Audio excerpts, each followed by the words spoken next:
Então bora lá começar o capítulo 2 de Tessalonicenses, de 1ª Tessalonicenses. Antes da gente iniciar, vou passar um pouco da trilha aqui, do capítulo 2 especificamente. Então ele vai falar sobre uma liderança marcada pelo amor, onde ele vai demonstrar esse sacrifício, demonstrar, né, a forma, o comportamento em que Paulo se tratou a igreja de Tessalônica, como ele procedeu, né, ali na forma do evangelismo, na forma de liderar, na forma do testemunho. Né. Ele vai usar o termo, né, de que Paulo em nenhum momento usou de bajulação, não buscou lucro próprio, não buscou glória humana, cuidou dos cristãos com ternura e compartilhou com eles o evangelho e a própria vida. Então é justamente um exemplo de liderança, né? Um exemplo de procedência mediante a um líder que foi um exemplo, né? Não só para a igreja de Tessalônica, mas para todas as igrejas, né, ao qual escreveu carta, para todos aqueles ao qual Paulo teve convivência. Trabalho e testemunho, né? Ele justamente dentro dessa ideia de que aquilo que foi feito na viagem de Paulo à região de Tessalônica, né, não foi simplesmente foi acompanhado de um testemunho, né? Ele recorda o trabalho, ele fala a respeito que não foi só um trabalho de qualquer forma, mas ele teve junto com esse trabalho uma conduta santa, justa e irrepreensível, né? Que é a marca do cristão, né? Não basta apenas fazer, né? Ele não é só fazer, mas é como fazer. Isso muda totalmente o fruto e o resultado daquilo que se está fazendo quando falamos a respeito de reino de Deus. Ele os encorajou e essa atitude, esse comportamento, né, justamente faz com que a gente tenha autoridade para encorajar aos outros a viver também de um modo digno, a dizer, cara, assim, a ponto, né, de a gente encontrar na palavra justamente o próprio Paulo falando, né, sejam meus imitadores assim como eu sou de Cristo. Então é justamente de alguém que tem uma conduta que imita Cristo, tem uma conduta que realmente condiz com aquilo que está sendo falado, com aquilo que está sendo ministrado. Fidelidade em meio ao sofrimento é o fim do capítulo, e o início do 3 vai começar a falar justamente desse aspecto que a gente acabou conversando no 1, a respeito dessas perseguições que a igreja começa a sofrer devido ao seu posicionamento, devido à nova vida em Cristo Jesus, que não vem acompanhada necessariamente de louros da vitória, não vem necessariamente acompanhada, né, de uma aceitação social muito grande, mas muito pelo contrário. Essa mudança de vida, essa mudança de pensamento, essa mudança de postura com relação à crença traz aos cristãos a perseguição, traz aos cristãos as ações de contrariedade daqueles que em algum momento disseram-se amigos, em algum momento se disseram irmãos, em algum momento talvez ali conviveram junto, mas agora, devido à forma de viver, a profissão da fé, agora a perseguição vem sobre eles, e Paulo vai relatar justamente essa ideia de fidelidade em meio ao sofrimento. Porque só consegue, e uma coisa que eu comento, né, a respeito da fidelidade, que a fidelidade e a honra, né, elas não são a mesma coisa, né? A fidelidade é a lealdade, né? Porque a lealdade ela é condicionada à honra, né? Então eu sou leal enquanto existe honra, eu sou leal enquanto existe parceria, eu sou leal enquanto existe um favorecimento para mim. A lealdade acaba quando a honra acaba. Agora a fidelidade não, a fidelidade ela se mantém mesmo na ausência de lealdade. A fidelidade ela se mantém por intermédio de uma palavra, por intermédio de uma aliança criada. Então por isso que a palavra vai dizer que Deus é fiel, né? Porque ainda que nós não sejamos fiel, ele permanece o mesmo. Dentro dessa ideia e dessa perspectiva, a ideia de fidelidade, né? E a gente encontra esse termo fidelidade dentro do matrimônio. Então o matrimônio ele não é forjado na lealdade, mas sim na fidelidade, onde eu vou amar minha esposa e ela vai me amar incondicionalmente. É um amor que não está condicionado ao que o outro pode oferecer, porque durante a passagem do tempo, ao longo dos anos, as frustrações, as expectativas vão se desmoronando e no fim das contas, se nós não formos fiéis um ao outro, fiéis à aliança que nós temos em Cristo, não dura. E é por isso que muitos casamentos se estragam. Então, beleza. Dentro do capítulo 2, né, que já iniciaria o capítulo 3, são esses três principais pontos que a gente pode afirmar, né? A ideia da liderança, a ideia de um trabalho e um testemunho, né, desse trabalho, e a fidelidade em meio ao sofrimento, que é relacionado a essa mudança de vida que eles estavam vivendo. Então, indo para o texto, a gente vai enxergar agora esses aspectos que Paulo revela na carta, e aqui a gente trouxe um apanhado rapidinho. Só olha um negócio aqui. Beleza? Irmãos, vocês sabem muito bem que a nossa chegada no meio de vocês não foi em vão. Pelo contrário, apesar de maltratados e insultados em Filipos, como vocês sabem, tivemos ousada confiança em nosso Deus para anunciar a vocês o Evangelho de Deus, em meio a muita luta. Pois a nossa exortação não procede de erro ou de intenções impuras, nem se baseia no engano. Pelo contrário, visto que fomos aprovados por Deus a ponto de Ele nos confiar o Evangelho, assim falamos, não para agradar as pessoas, e sim para agradar a Deus que prova o nosso coração. A verdade, como vocês sabem, é que nunca usamos de linguagem de bajulação, nem de pretextos gananciosos. Deus é testemunha disso. Também jamais andamos buscando elogio das pessoas, nem de vocês, nem de outros. Embora, como apóstolos de Cristo, pudéssemos ter feito exigências, preferimos ser carinhosos quando estivemos aí com vocês, assim como uma mãe que acaricia os próprios filhos. Assim, com muito afeto, estávamos prontos a lhe oferecer não somente o Evangelho de Deus, mas até mesmo a própria vida, porque vocês se tornaram muito amados por nós. Pois vocês com certeza se lembram, irmãos do nosso esforço e fadiga. Então, dando só uma pausa aqui relacionada ao texto, nós temos justamente toda essa fala, né, do versículo 1 ali até o versículo 8, justamente trazendo esse aspecto da liderança marcada pelo amor. Então é uma liderança que primeiramente ele vem trazendo o cenário que Paulo, vamos dizer assim, antes de chegar aonde ele estava ali, né? Ele vai falar, pelo contrário, apesar de maltratados e insultados em Filipos.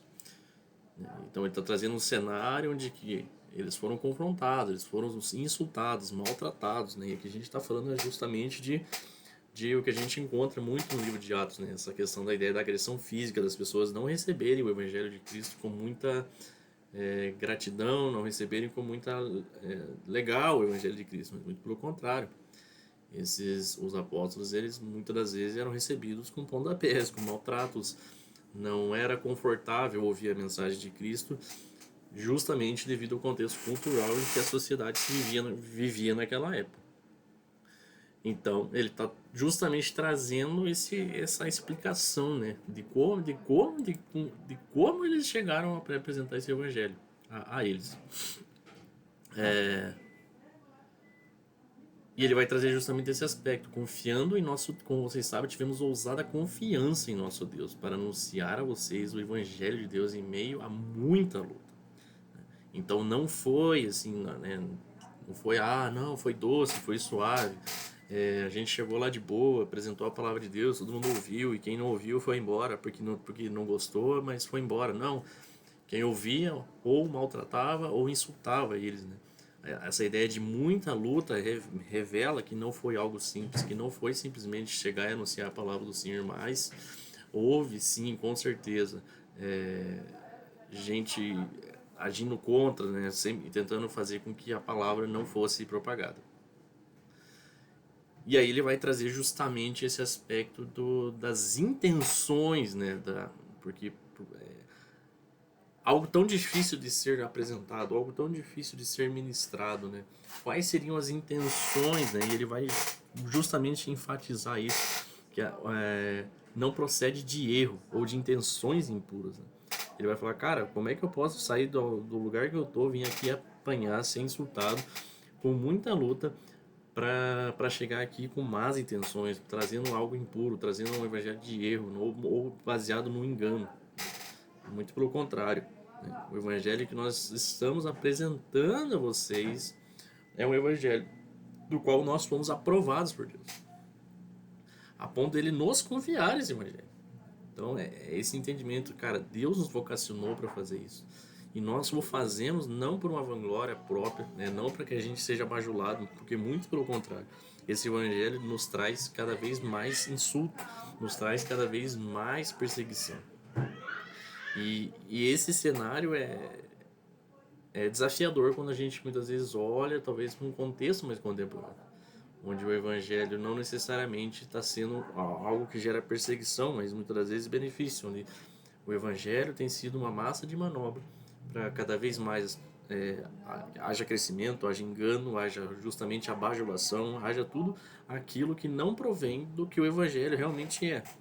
Dizer que não é não dá para ser como é que é a palavra de generalizar, né, tudo, né, dizer não, sempre estão enganando, sempre estão usando o evangelho de forma não, também não é dessa forma, mas existem alguns problemas em que nós encontramos relacionado a isso, e o texto vai ser claro que Paulo não tinha essas intenções, e assim como um bom cristão, como um cristão que vive segundo a Bíblia, também não deve proceder dessa forma, mas deve levar o evangelho e a palavra do Senhor no aspecto de que a palavra do Senhor seja revelada, a verdade seja manifesta, e que o último a aparecer seja eu, mas que o primeiro a aparecer seja Cristo.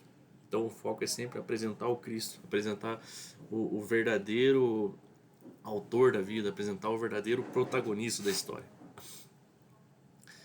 E ele vai enfatizar justamente essa ideia de não tem elogio, não tem bajulação. E aí ele vai trazer um endosso um pouco maior, né? Ele vai falar, embora, né, como apóstolos de Cristo, nós pudéssemos fazer isso. Então ele está falando, cara, nós poderíamos até pôr um peso nas costas de vocês, nós poderíamos até pedir coisas que vocês fizessem, honrassem nós de um determinado jeito, pensando financeiramente, né? Mas não, ele buscou como uma mãe, né? Você vai na casa da sua mãe, muitas vezes você nem leva um refrigerante, você não leva nem a comida para o almoço. Mas lá está a sua mãe, você fala que vai almoçar, ela prepara o almoço com todo carinho, não questiona, né, se você trouxe algo ou não, ela simplesmente põe a mesa e se serve com a maior alegria e satisfação, né? Então esse é o cenário em que se apresenta os discípulos de Paulo nesse momento, falando, cara, a gente não quis, né, por peso de vocês, gente, muito pelo contrário, nós quisemos ser leve, nós quisemos realmente que o evangelho de Cristo fosse ministrado ao coração de vocês, e que de nenhuma forma a gente fosse um peso para que a palavra, de certa forma, não houvesse desculpa, né? Basicamente, tipo, cara, pô, tem que ouvir essa palavra, ainda tem que ajudar esses caras, tem que dar hospitalidade, enfim. A ideia de Paulo era justamente tirar as desculpas para que a palavra entrasse com facilidade no coração deles. Por isso essa enfatização a respeito de dizer, né, basicamente, que eles mereciam por ser apóstolos, né, receber algo deles, mas eles, por amar demais eles, pelo desejo de que a palavra fosse anunciada a eles, o coração deles foi de realmente não pesá-los.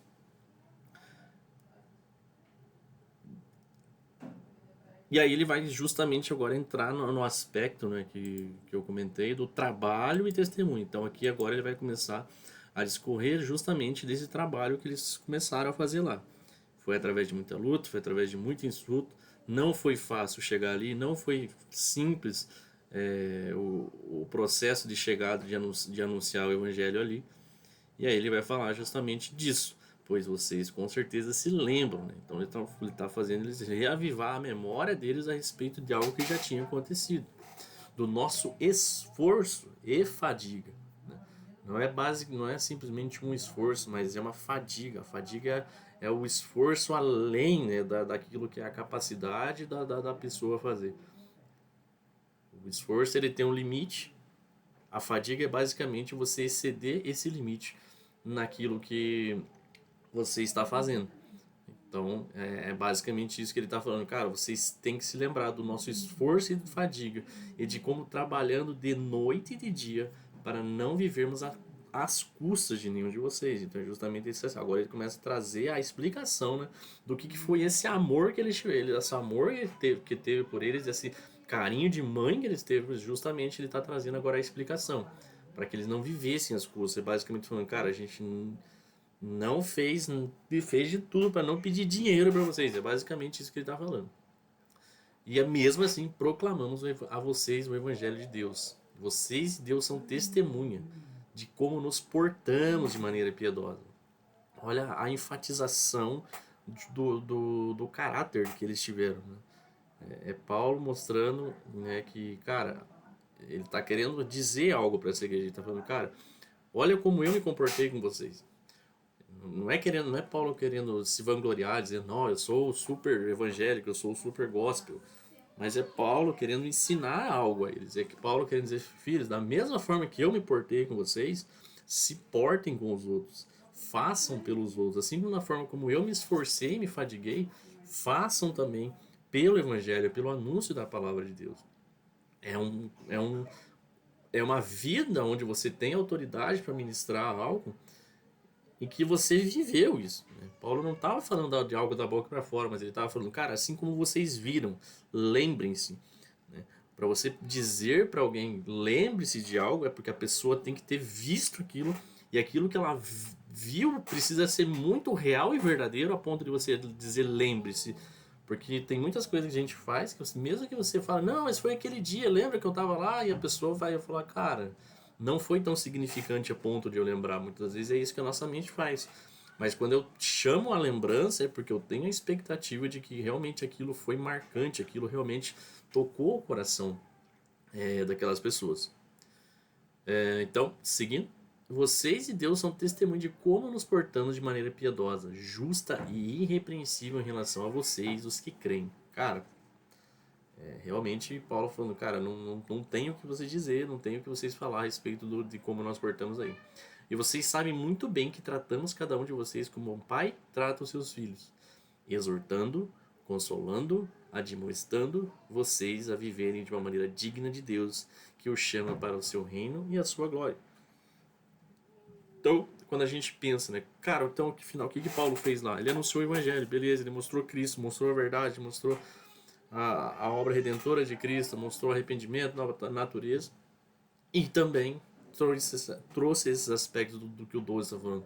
Ele exortou, que é a ideia do encorajamento.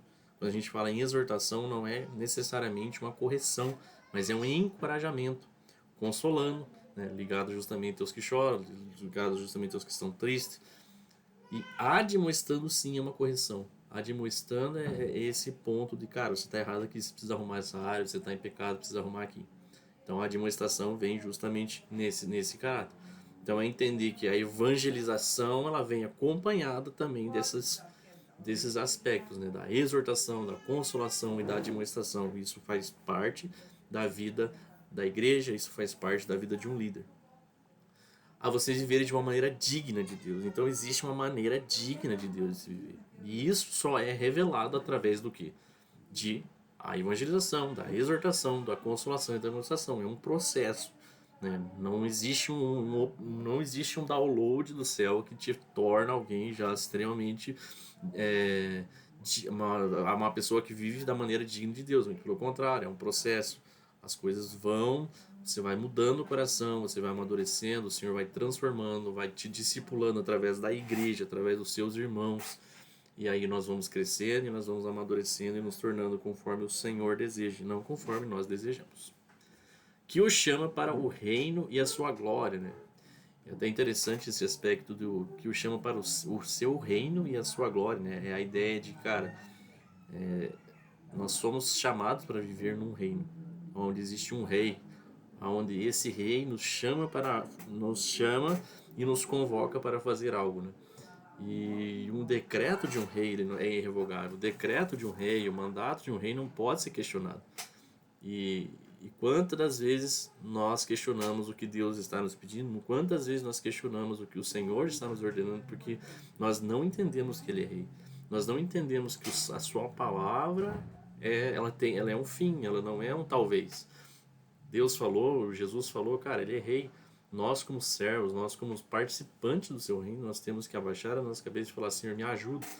Porque na pior das hipóteses, eu não encontro capacidade em mim para fazer o que o Senhor está me pedindo. E é justamente esse coração que é o coração que o Senhor tem mais prazer em ajudar.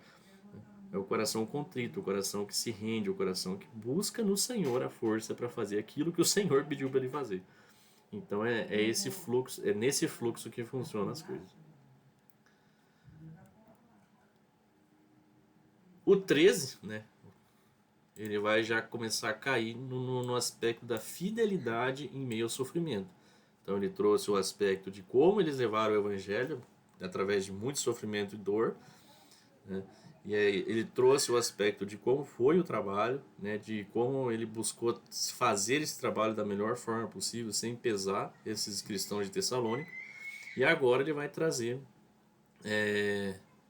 o aspecto da vida do cristão, que era essa mudança radical de vida, essa mudança de comportamento deles teriam as suas consequências e não necessariamente eram boas aos olhos humanos, né?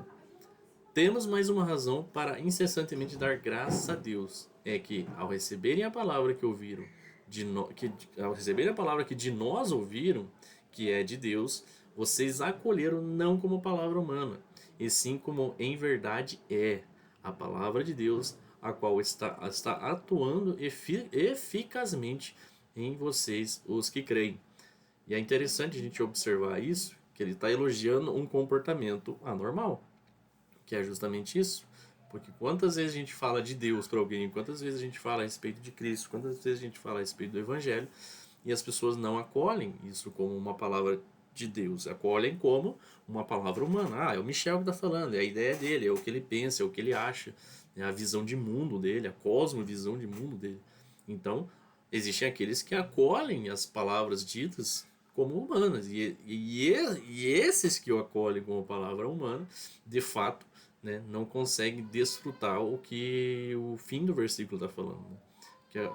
Que ele está falando que aqueles que ouvem a palavra e ouvem não como palavra humana, mas realmente como uma palavra vindo do céu, como algo vindo de Deus, ele vai falar que a palavra está o quê? Atuando eficazmente em vocês, os que creem. É entender que essa palavra a qual nós cremos não é uma palavra que morre, não é uma palavra que simplesmente entra no nosso coração e fica ali estagnada como um livro numa biblioteca, mas é uma palavra que eficazmente, né, ela está atuando, ela está nos lavando, ela está nos transformando. Então é esse entendimento de que o trabalho continua, de que a mudança continua e a palavra continua atuando. A palavra talvez em um momento teve um sentido para você, no primeiro momento teve um sentido, essa palavra teve esse sentido agora, então eu estou mudando minha vida nesse sentido, o Senhor está transformando minha vida nesse sentido. Mas depois que o Senhor transforma a gente num determinado período, aquela palavra começa a lavar outras áreas da nossa vida, ela começa a lavar outras áreas sujas da nossa vida. E eficazmente ela vai nos lavando e ela vai nos transformando. Mas esse critério de dar a credibilidade de que ela é de Deus, de crer realmente que isso provém do Senhor Jesus e que isso é uma verdade, não somente uma teoria, não somente um pensamento, não somente uma ideia, faz toda a diferença no processo final. Tanto é assim, irmãos, que vocês se tornaram imitadores das igrejas de Deus, ou seja, a consequência de você crer na palavra do Senhor é o quê? Que você vai se tornar imitador daquilo que você está crendo. Você vai olhar para aquilo que testifica Deus, aquilo que testifica o que a palavra está falando, e você vai querer imitar aquilo. Então, é essa a consequência de você crer na palavra do Senhor, você crer em Deus. É inevitável que você queira se tornar imitador daquilo que se parece com Deus. Até interessante uma palavra que o pastor falou uns tempo atrás, que foi o Anderson Bonfim que falou, na verdade, né? Que nós somos discipulados a todo momento. E de fato, nós somos discipulados pelo aquilo que estamos ouvindo, por aquilo que estamos pensando, pelo aquilo que estamos assistindo. Então, isso discipula nossas vidas e cada vez se isso gera admiração em nós nos tornamos e nós queremos ser parecidos com aquilo. E cada vez mais, aquilo que nos cativa, aquilo que nos atrai ao nosso coração é o nosso desejo de cada vez mais ser parecido. É que a gente quer cada vez mais estar perto daquilo, a gente quer cada vez mais se relacionar com aquilo.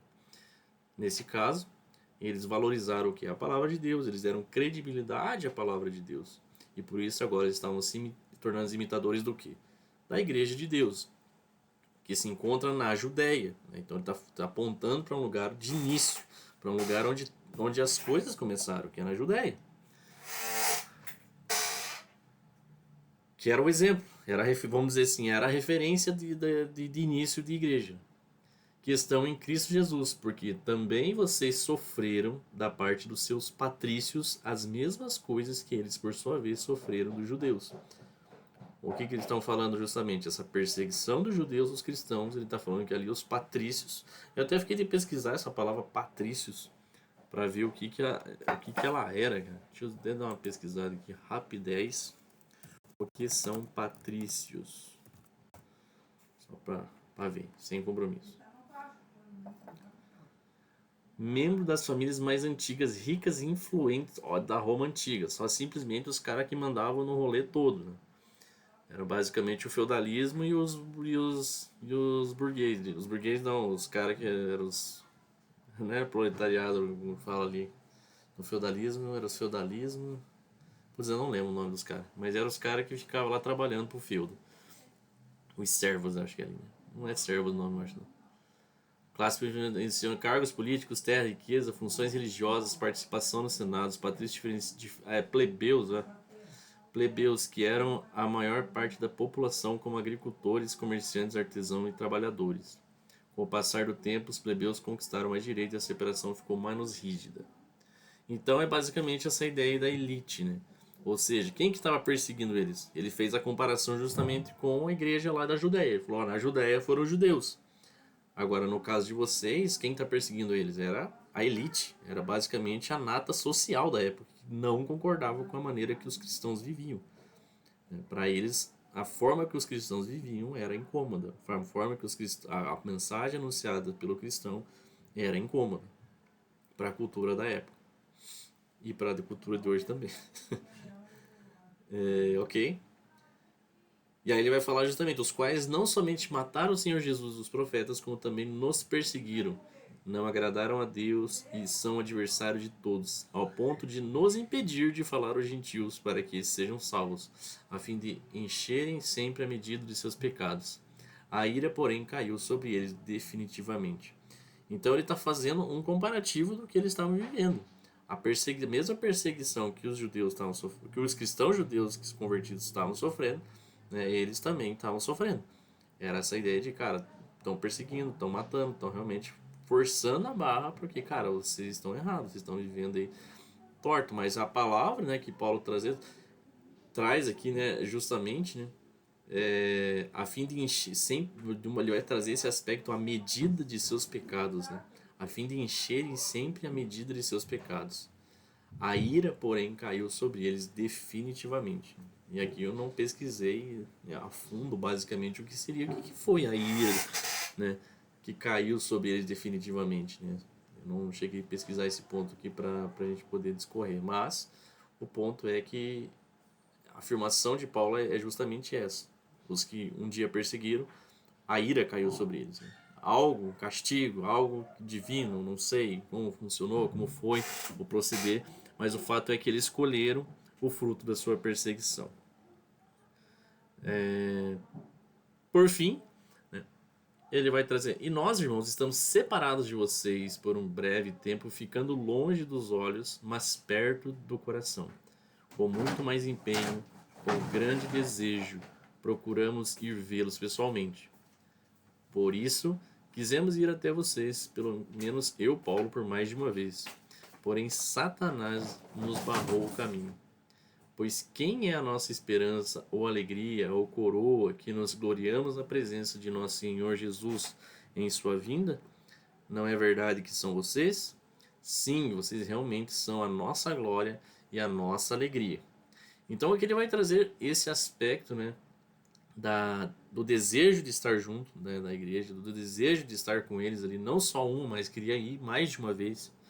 E aí ele vai falar justamente desse texto, que ele traz um aspecto bem interessante a respeito do Satanás nos barrou no caminho, né? E eu acho que esse que é um ponto máximo desse capítulo 2,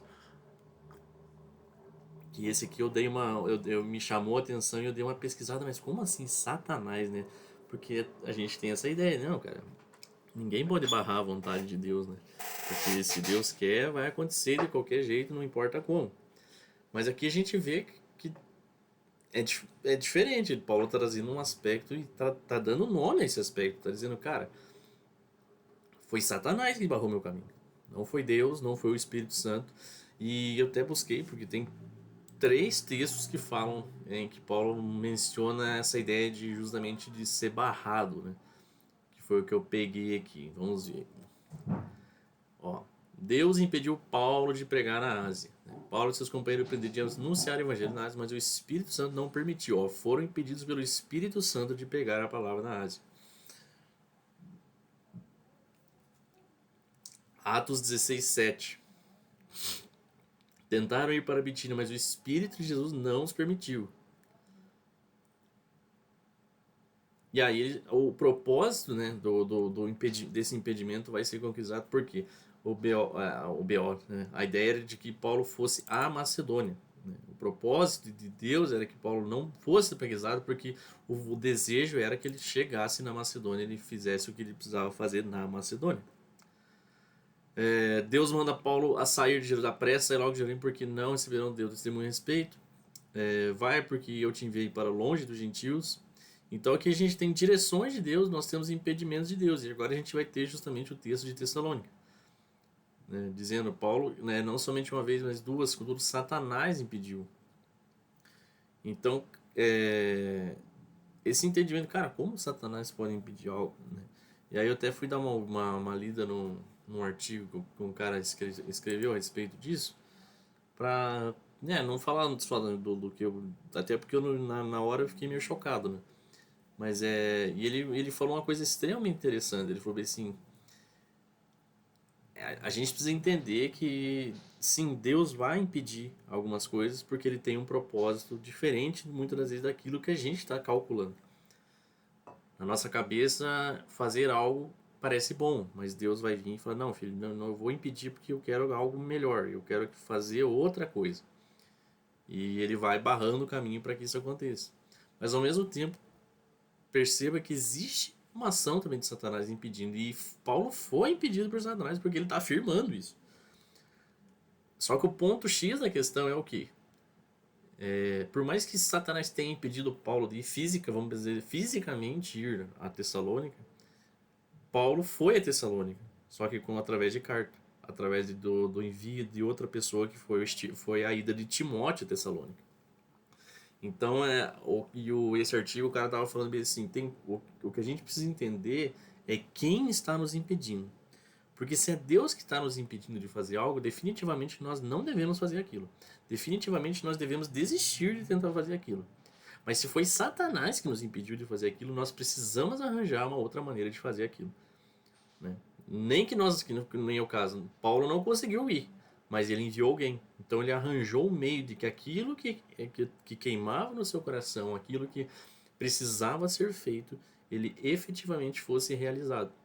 Então, entender quem está impedindo o agir de Deus, entender quem está impedindo o que Deus, o que está sendo feito ali, faz toda a diferença para a forma como nós vamos lidar, né, com aquela situação. Agora, se a gente não tem o discernimento de quem está impedindo e do que está acontecendo, a gente fica batendo a cabeça e fica sofrendo.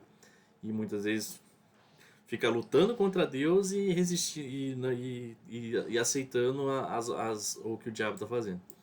Então, inverte os papéis por falta de discernimento. Beleza?